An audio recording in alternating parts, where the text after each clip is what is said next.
வானத்துல ஒரு குட்டி புள்ளி. இந்த புள்ளி அதுக்குன்னு ஒரு தனி நிறம் கிடையாது, எந்த விதமான ஆர்ப்பாட்டமும் இல்லை. ஆனால் அதை டீட்டெயில்டாக அனலைஸ் பண்ணும்போது நமக்கு ஒரு மிகப்பெரிய ஆச்சரியமே ஏற்படுத்தியிருக்கு. அந்த குட்டி டாட் தான் ஆஸ்ட்ராய்ட் 2024 OER4. நாசாவோட ஆஸ்ட்ராய்ட் ட்ராக்கர் சிஸ்டமில் ஒரு நாள் ஒரு அன்னோன் ஆப்ஜெக்ட் ஒன்று பார்த்தாங்க.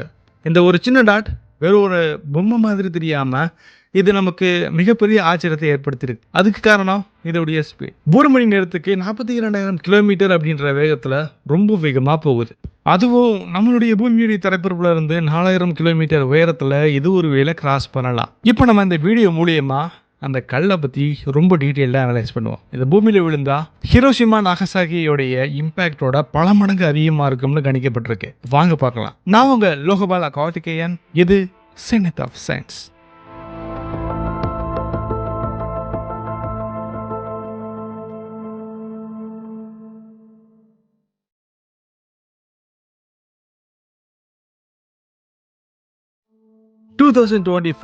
OER4 இதை நம்ம நியோன்னு சொல்லுவோம். அதாவது நியர் எர்த் ஆப்ஜெக்ட். பூமியுடைய ஆர்பிட்டுக்கு பக்கத்தில் வரக்கூடிய எல்லா மைனர் பாடிஸும் இந்த கேட்டகரியில் நம்ம கொண்டு வந்துருவோம். ஆனால் OER4 கொஞ்சம் ஸ்பெஷலாகிறது இதோடைய ஸ்பீட் அண்ட் இன்னும் பல முக்கியமான விஷயங்கள். குறிப்பாக இதை நம்ம ரொம்ப தெளிவாக பார்க்கவே முடியலை. சோலார் கிளாரும் எலிப்டிக்கல் ஆர்பிட்டும் எல்லாமே அலைன் ஆகும்போது இதனால டெலஸ்கோப்பில் இது இங்கே தான் இருக்குன்னு கரெக்டாக நம்மளால் ஸ்பாட் பண்ணவே முடியல. நியோ சர்வேயோட டேட்டா, பான்ஸ்டார்ஸ், அட்லஸ் இது எல்லாமே ரொட்டீனாக அதை ஃபாலோ பண்ணும்போது நமக்கு ஒரு மிகப்பெரிய ஆச்சரியம் கிடைக்க வந்திருக்கு. இதை நம்ம ரொம்ப ஈஸியாக பார்க்க முடியலன்றனால நம்ம எதிர்பார்க்காத அளவுக்கு இது நம்ம பூமிக்கு ரொம்ப பக்கத்தில் வரலாம் அப்படிங்கிறது நமக்கு தெரிய வந்திருக்கு. இதோடைய டயாமீட்டர் சுமார் 80 to 120 மீட்டர் இருக்கலாம்.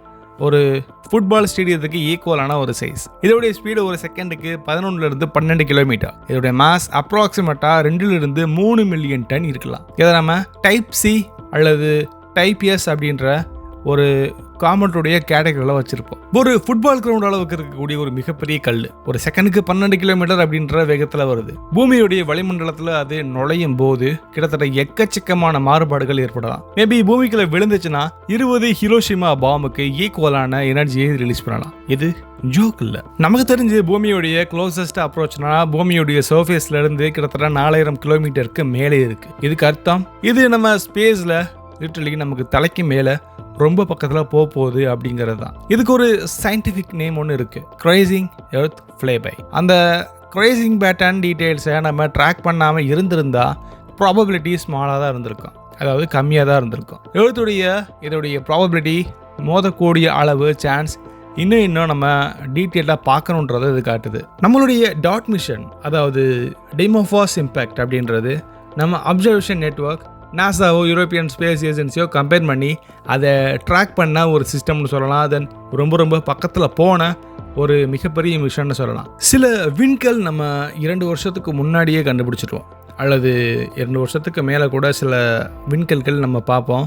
அதை வச்சு நம்ம அதோடைய வழிபாதையை ட்ராக் பண்ணுவோம். நம்ம பூமிக்கு ரொம்ப பக்கத்தில் வரக்கூடிய நாட்கள் இது அப்படின்னு. ஆனால் இந்த விண்கல் நம்ம 30 நாட்களுக்கு முன்னாடி தாங்க பார்த்துருக்கோம். இதுக்கு காரணம் அந்த விண்கலுடைய தகவமைப்பு. நம்ம டிடெக்ஷன் சிஸ்டம் ஒரு பிளைண்ட் ஸ்பாட்டாக இருக்குது அப்படிங்கிறது இது நமக்கு தெரியுது. கூடவே இந்த ஆஸ்ட்ராய்டுடைய கிளேர் காரணமாக நம்ம டெலஸ்கோப்பில் இது ரொம்ப ஈஸியாக தெரியாத ஒன்றா இருக்குது. ஃபர்ஸ்ட் ஃபியூ டேஸில் OER4 ஆர்பிட் நமக்கு சரியாக நம்ம கணிக்க முடியாத அளவுக்கு இருக்குது. அதோடைய வேல்யூ எரர்லேயே நமக்கு வந்திருக்கு. இதுதான் நம்ம கண்ட்ரீஸ்க்கு ஒரு பேனிக்கை ஏற்படுத்தக்கூடிய ஒரு மிகப்பெரிய ஒரு ஸ்டார்டிங் பாயிண்டாக இருந்திருக்கு. யூரோப்பியன் ஸ்பேஸ் ஏஜென்சி ஜாக்ஸா மாதிரியான உலக நாடுகளில் இருக்கக்கூடிய எல்லா விண்வெளி மையமும் இது ஒரு எமர்ஜென்சி ரீகால்குலேஷன் மோடில் அதை கொண்டு போயிட்டாங்க.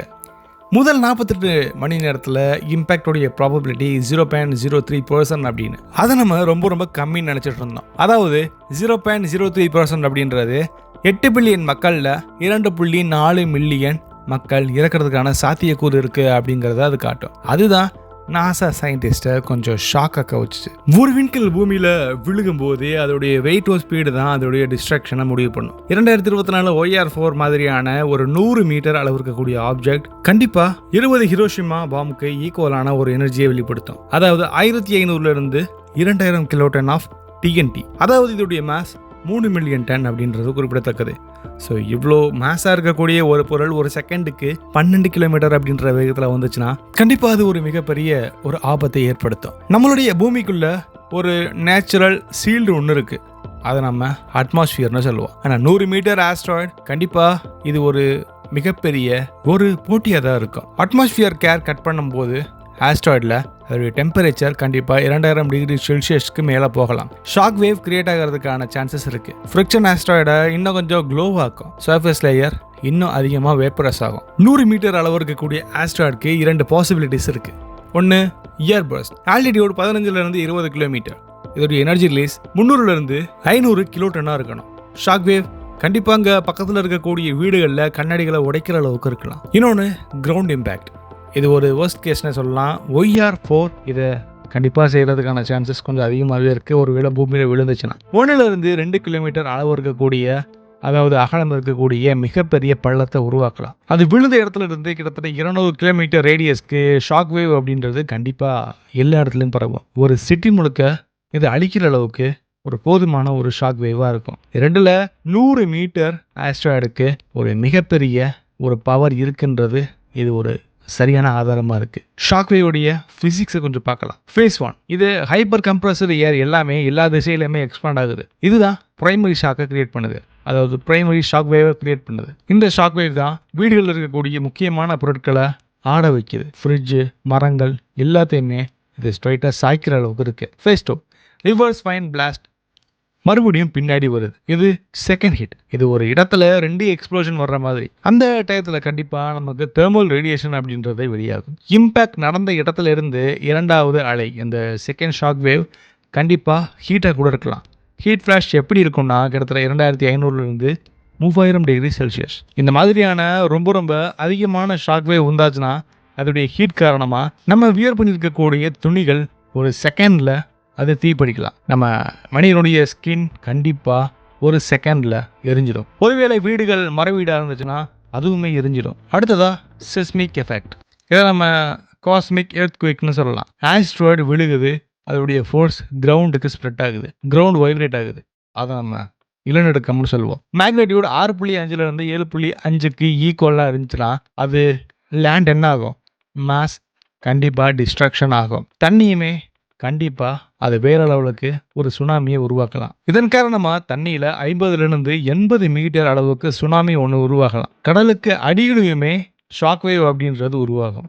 இது 2வது ஒரு ஃப்ளோட்டிங், அதாவது ஒரு வெள்ளப்பெருக்கு உருவாக்குறதுக்கான காரணமாக இருக்குது. அடுத்தது குளோபல் எஃபெக்ட், எக்ஸ்ட்ரக்ஷன் லெவலில், ஆனால் இது ஒரு ரீஜனல் டேமேஜாக இருக்கும். இந்த இம்பேக்ட் ஜோனை பொறுத்து இந்த இறப்பு சதவீதம் மில்லியன்லேருந்து ஆரம்பிக்கலாம். கண்டிப்பாக எக்கனாமிக் டேமேஜஸ் அப்படின்றது உருவாகும். இது ட்ரில்லியன்ஸ் ஆஃப் டாலர்ஸை கூட கிரியேட் பண்ணலாம். அட்மாஸ்பியரிக் டஸ்ட்னால மைனர் கிளைமேட் எஃபெக்டை கண்டிப்பாக உருவாக்கும்.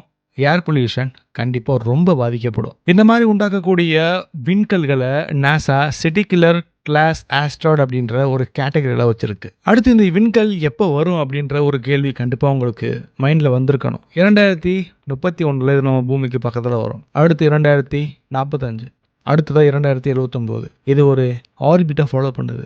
இது ஒரு தடவை வந்துட்டு மறுபடியும் அதே இடத்துக்கு போயிட்டு மறுபடியும் திரும்பாத ஒரு விண்கல் இல்லை. அதாவது போலிசோ மாதிரியான விண்கலோ அல்லது 3i அட்லஸ் மாதிரியான இன்டர்ஸ்டெல்லர் ஆப்ஜெக்ட்டும் கிடையாது. இது திரும்ப வரக்கூடிய விண்கல். அதனால அடுத்தடுத்த சில வருடங்களை நம்ம ப்ரெடிக்ட் பண்ணியிருக்கோம். பட் நம்ம பூமியில் விழுகக்கூடிய ப்ராபபிலிட்டி ரொம்ப கம்மி தான். ஆனாலும் இது கொஞ்சம் வந்து ஒரு சின்ன மைக்ரோ செகண்டில் ஒரு வேரியேஷன் வந்தாலுமே நம்ம ஸ்பேஸில் அது ஒரு மிகப்பெரிய மாற்றத்தை ஏற்படுத்தும். ஸோ அதை நம்ம ஃப்யூச்சரில் பொறுத்து பார்க்கலாம். இந்த பதிவு அவ்வளோதான். இதை பற்றின உங்களுடைய கருத்தை மறக்காமல் எனக்கு சொல்லுங்கள். இந்த பெண்கள் பற்றின இந்த தகவல் இது எனக்கு தேவையாப்பா அப்படின்ற மாதிரி உங்கள் மைண்டில் இருக்கும். பட் இது ஜஸ்ட் ஒரு சயின்ஸாக வச்சுக்கலாம். இதே மாதிரி ரொம்ப இன்ட்ரெஸ்டிங்கான வீடியோஸ் நம்ம சேனலில் இருக்குது. நீங்கள் மறக்காமல் கிளிக் பண்ணி பாருங்கள். ஃப்யூச்சர் வீடியோக்கு சப்ஸ்கிரைப் பண்ண மறந்துடாதீங்க. அடுத்து ஒரு இன்ட்ரெஸ்டிங்கான வீடியோவில் பார்க்கலாம். பாய்.